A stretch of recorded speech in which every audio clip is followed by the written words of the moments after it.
एक गरीब किसान का बेटा जो सिनेमा हॉल में चौकीदारी करके महीने के सिर्फ 90 रुपए कमाता था, कौन यकीन करेगा कि एक दिन वो ऐसी कंपनी खड़ी कर देगा जिसकी टर्नओवर 5,000 करोड़ रुपए से भी ज्यादा की होगी।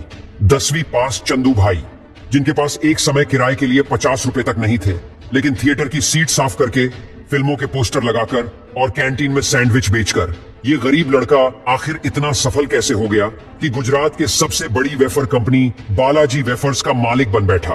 बात है 19वीं सदी की, जब गुजरात के जामनगर जिले के एक छोटे से गांव के अंदर पोपट रामजी भाई वीरानी नाम के एक गरीब किसान रहते थे, जो कि खेती करके ही अपने परिवार का पेट पालते थे।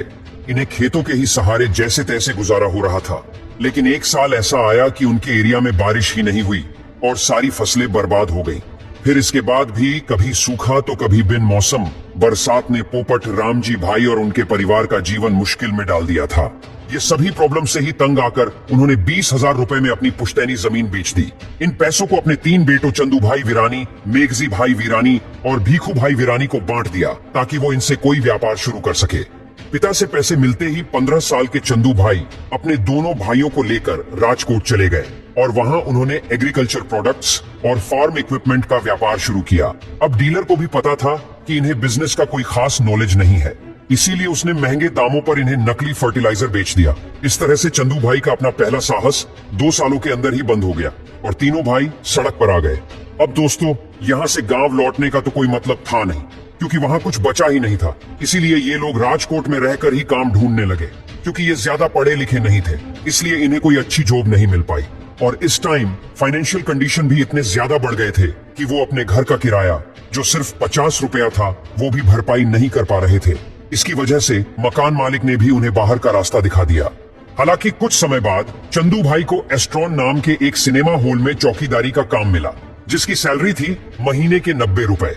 हालांकि चौकीदारी के साथ साथ कभी वो मूवीज की पोस्टर्स लगा दिया करते थे, तो कभी कैंटीन में भी काम कर लेते थे और फिर इस तरह से कम पैसों में ही सही, लेकिन जैसे तैसे करके उनका गुजारा होने लगा। क्योंकि चंदू भाई ईमानदार बहुत थे, इसीलिए कुछ ही टाइम के बाद उन्हें थिएटर की कैंटीन का ठेका मिल गया और अब वो इंटरवल के टाइम पर मसाला सैंडविच बनाकर लोगों में बेचने लगे। ये मसाला सैंडविच लोगों को खूब पसंद आया, जिससे कि चंदू भाई ने थोड़ा प्रॉफिट भी कमा लिया था।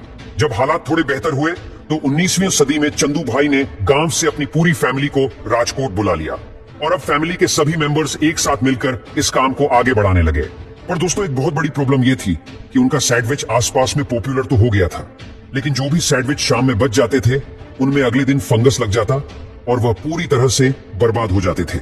और इन डेली के नुकसान से चंदू भाई भी अब परेशान रहने लगे और फिर इसी परेशानी के चलते उन्होंने सोच विचार करना शुरू किया कि आखिर ऐसा क्या बेचा जाए जो कि कई दिनों तक खराब ना हो। और दोस्तों, इसी दौरान चंदू भाई को पोटैटो वेफर्स बेचने का आइडिया आया। चंदू भाई ने यह आलू के पतले चिप्स किसी वेंडर से खरीदने की डील की और अपने कैंटीन में बेचने लगे। लेकिन आगे चलकर इस बिजनेस में भी उन्हें यह प्रॉब्लम फेस करनी पड़ी कि वेंडर टाइम पर उन्हें सप्लाई ही नहीं करता था और फिर जब लोग इंटरवल में आकर चिप्स मांगते तो कई बार कैंटीन में चिप्स अवेलेबल ही नहीं होते थे। कभी सप्लाई में डिले और कभी टूटे फूटे पोटैटो वेफर्स की वजह से चंदू भाई बहुत ज्यादा तंग आ गए और फिर उन्होंने सोचा कि अब वो किसी वेंडर के भरोसे ना रहकर खुद का ही चिप्स बनाकर बेचेंगे।